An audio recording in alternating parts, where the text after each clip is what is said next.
सर्वपक्षीय शिष्टमंडळानं राज्य मुख्य निवडणूक आयुक्तांची भेट घेतलेली आहे। सगळ्या नेत्यांची यानंतर आता वाय.बी. चव्हाण सेंटर येथे पत्रकार परिषद होणार आहे। त्याआधी मतदान का करावं असा सवालही राज ठाकरे यांनी उपस्थित केला।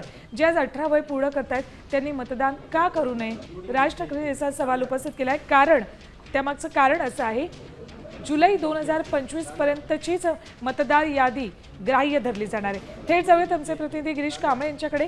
गिरीश, भेट तर या सगळ्या शिष्टमंडळानं निवडणूक आयुक्तांची घेतलेली आहे, मात्र राज ठाकरेंनी काही सवाल उपस्थित केले त्या संदर्भात तुमच्याकडनं जाणून घ्यायचंय। एक तर आज ज्या तरुणांनी आपलं 18 वर्ष वय पूर्ण केलंय त्यांना मतदानाचा अधिकार का नाहीये, ते मतदान का करू शकणार नाहीत असा सवाल उपस्थित केलाय। दुसरीकडे वडिलांचं वय हे मुलापेक्षाही कमी दाखवलेलं आहे असे अगदी मोठमोठे गोंधळ या मतदार याद्यांमध्ये उपस्थित केले। त्या संदर्भातले मुद्दे निवडणूक आयुक्तांपुढे उपस्थित केले जातात या शिष्टमंडळाकडून। नक्कीच या ठिकाणी सर्वपक्षीय शिष्टमंडळ हे चोकलिंगम यांच्या भेटीसाठी आलेले आणि या ठिकाणी राज ठाकरे यांनी काही गंभीर प्रश्न उपस्थित केले आहेत। निवडणूक लागलेली नाही तरी मतदान नोंदणी तुम्ही बंद का केली असा सवाल राज ठाकरे यांनी उपस्थित केलाय। जे 18 वर्ष पूर्ण करत आहेत त्यांनी मतदान करू नये का असा देखील सवाल आहे तो राज ठाकरे यांनी उपस्थित केलाय। याशिवाय आपण लोकसभा विधानसभामध्ये जे 2-2 ठिकाणी मतदारांची नावं आलेली होती त्यावरून देखील मुद्दा उपस्थित केलेला आहे।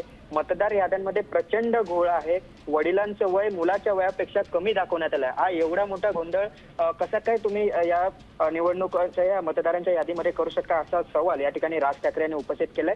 तर शरद पवार गटाकडून विधानसभा निवडणुकीआधी 18 नोव्हेंबर रोजी आम्ही पत्र आयोगाला दिलेलं होतं, खोटं मतदार नोंदणी झाले आहे, त्यावर तुम्ही कोणतीही कारवाई केलेली नाहीये। आज एक आमदार सांगतो की आम्ही बाहेरून मतदार आणले, जे आपण बघितलं तर भुमरे यांच्या मुलाचं जे वक्तव्य होते त्याचा उल्लेख या ठिकाणी आजच्या या बैठकीत करण्यात आलेला आहे आव्हाडांकडून। आणि त्याने एवढा मोठा पुरावा असताना अजून तुम्हाला आणखी कोणते वेगळे पुरावे हवेत असा सवाल त्या ठिकाणी उद्विग्नतेनं सध्या आव्हाड यांनी देखील उपस्थित केलेला आहे। त्यामुळे अत्यंत आपण बघतोय की संतप्त महाविकास आघाडीची भूमिका आपल्याला पाहायला मिळते। आक्रमकरित्या महाविकास आघाडी असेल आणि सर्वपक्षीय नेते आहेत ते मतदार याद्यांमधील जो घोळाचा जो मुद्दा आहे, जो विधानसभा लोकसभा निवडणुकीमधील जो झालेला आहे तो सगळा मुद्दा या ठिकाणी आजच्या या बैठकीत उपस्थित केला जातो आहे। त्यामुळे अजून ठाकरे गटाकडून काही प्रश्न उपस्थित केले जाणार आहेत।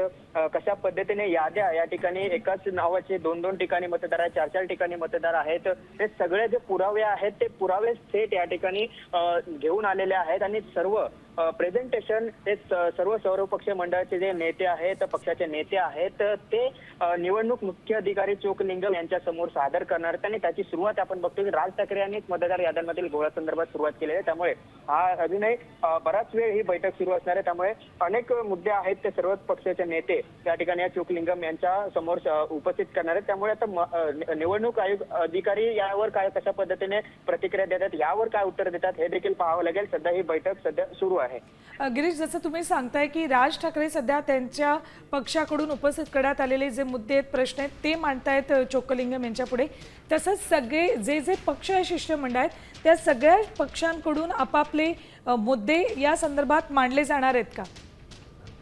नक्कीच प्रत्येक जणाने आपापल्या परीने मुद्दे आहेत ते मांडले जाणार आहेत। यामध्ये आता मतदार याद्यांमधील घोळाचा जो मुद्दा सर्वप्रथम राज ठाकरे यांनी उपस्थित केलेला त्यालाच धरून मग आता या ठिकाणी आव्हाड यांनी त्याला पुरावा म्हणून भुमरे यांच्या मुलाचा जो व्हिडिओ आहे त्याचा संदर्भ देत कशा पद्धतीने हे मतदार तुम्ही आणले त्याचे पुरावे आहेत आणि याबाबत तुम्हाला आम्ही आधीच पत्र दिलेलं होतं, त्यावर तुम्ही कोणतीही कारवाई केली नाही। त्यामुळे निवडणूक आयोगाकडे जे पत्र दिले होते त्या संदर्भातील भूमिका या शरद पवार गट मांडते। तर दुसरीकडे आता उद्धव ठाकरे गटाकडून काही कागद जे मतदार याद्यांचे जे कागद आहेत ते घेऊन आलेले आहेत आणि यामध्ये आधीच उद्धव ठाकरे यांनी सर्व त्यांच्या नेत्यांना सांगितलेले होते की कशा पद्धतीने मतदार याद्यांमधील घोळ आहे ते सर्व गोळा करा आणि त्याची एक माहिती आहे ती सेनाभवनला जमा करा। गिरीश, वेळोवेळी तुमच्याकडून अपडेट्स घेत राहणार आहोत। तुर्तास धन्यवाद संपूर्ण माहितीसाठी। आता isakal.com आहे देशातील नंबर 1 ची मराठी न्यूज वेबसाईट। प्रत्येक अपडेटसाठी isakal.com ला नक्की भेट द्या।